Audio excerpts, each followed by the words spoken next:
परीलोक एक अद्भुत और जादुई संसार है जहाँ कल्पनाओं और रहस्यों का अनोखा संगम होता है। इस दुनिया में हर कोना एक नई कहानी को समेटे हुए है। आज की कहानी हमें परीलोक की दूसरी कथा में ले जाती है, जहाँ न केवल परियों की जादुई शक्तियों का जिक्र होगा, बल्कि उनकी समस्याओं और साहसिक रोमांच का भी वर्णन किया जाएगा। परीलोक के बीचों बीच एक शानदार महल था, जिसे चमकते तारे का महल कहा जाता था। इस महल की रानी नूरा अपनी बुद्धिमानी और करुणा के लिए पूरे लोक में प्रसिद्ध थी। रानी नूरा की परियों की दुनिया बहुत ही शांत और खुशहाल थी, लेकिन एक दिन सब कुछ बदल गया। परीलोक का मुख्य जल स्रोत चमचमाता तालाब था, जो एक जादुई शक्ति से भरपूर था। ये तालाब सिर्फ पानी का स्रोत नहीं था, बल्कि इससे परियों को उनकी शक्तियाँ भी मिलती थीं।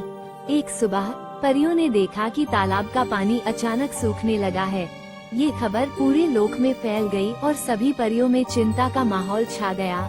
रानी नूरा ने अपनी मुख्य सलाहकार परी एलिरा को बुलाया।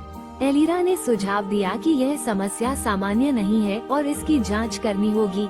उन्होंने बताया कि तालाब से जुड़े जादुई क्रिस्टल गायब हो चुके हैं। ये क्रिस्टल उस जल को शक्ति प्रदान करते थे। रानी नूरा ने अपनी सबसे बहादुर योद्धा परी जारा को बुलाया। जारा अपनी तेज तलवार और जादुई शक्ति के लिए जानी जाती थी। रानी ने उसे आदेश दिया कि वो इस रहस्य की तह तक पहुँचे और जादुई क्रिस्टल को ढूंढकर वापस लाए। जारा ने अपनी यात्रा शुरू की।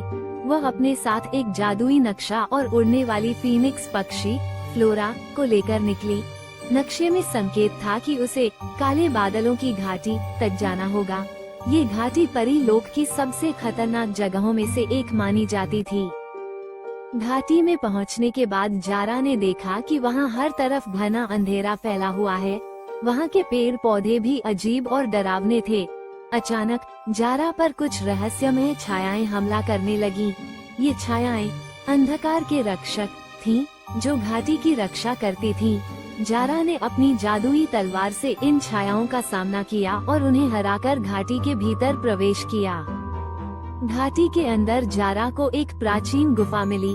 गुफा के द्वार पर एक शिलालेख लिखा था, सिर्फ वही इस द्वार को पार कर सकता है जो सत्य और साहस के मार्ग पर चलता हो। जारा ने बिना किसी डर के गुफा में प्रवेश किया। अंदर उसने देखा कि गुफा के बीचों बीच एक विशाल अजगर सो रहा था। यह अजगर नॉक्स था, जिसे क्रिस्टल की रक्षा के लिए नियुक्त किया गया था। जारा ने नॉक्स से बात करने की कोशिश की, लेकिन नॉक्स ने उसे बाहर जाने का आदेश दिया। जब जारा ने क्रिस्टल वापस देने की मांग की, तो नॉक्स ने उस पर हमला कर दिया। दोनों के बीच एक भयंकर युद्ध हुआ। जारा ने अपनी तलवार और बुद्धिमानी से नॉक्स को हराने में सफलता पाई। युद्ध के बाद नॉक्स ने बताया कि उसने क्रिस्टल को परीलोक से चुराया नहीं था। असल में एक दुष्ट जादूगर मेलकोर ने उसे छल से अपने वश में कर लिया था और क्रिस्टल को गायब कर दिया था। नॉक्स ने जारा को बताया कि मेलकोर क्रिस्टल को अंधकार के महल में छिपा रहा है। जारा ने अपनी यात्रा को जारी रखा और अंधकार के महल की ओर बढ़ी। महल तक पहुंचने के रास्ते में उसे कई जादुई चुनौतियों का सामना करना पड़ा। उसने अपनी बुद्धिमानी, साहस और फ्लोरा की मदद से इन बाधाओं को पार किया। महल में पहुंचकर जारा ने देखा कि मेलकोर एक जादुई दर्पण के माध्यम से परीलोक को नष्ट करने की योजना बना रहा था। जारा ने मेलकोर का सामना किया और उससे लड़ाई की। ये लड़ाई बहुत कठिन थी, क्योंकि मेलकोर की जादुई शक्तियाँ बहुत मजबूत थीं। लेकिन जारा ने अपनी ताकत और हिम्मत से मेलकोर को हराकर क्रिस्टल को वापस ले लिया। जारा ने क्रिस्टल को परीलोक में वापस लाया और उसे तालाब में स्थापित किया। जैसे ही क्रिस्टल अपनी जगह पर आया, तालाब फिर से चमकने लगा और पानी भरने लगा।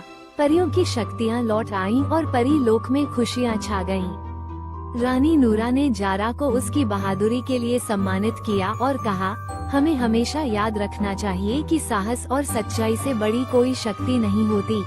इस तरह परीलोक में फिर से शांति और खुशहाली लौट आई और जारा की कहानी पूरे लोक में प्रेरणा का स्रोत बन गई।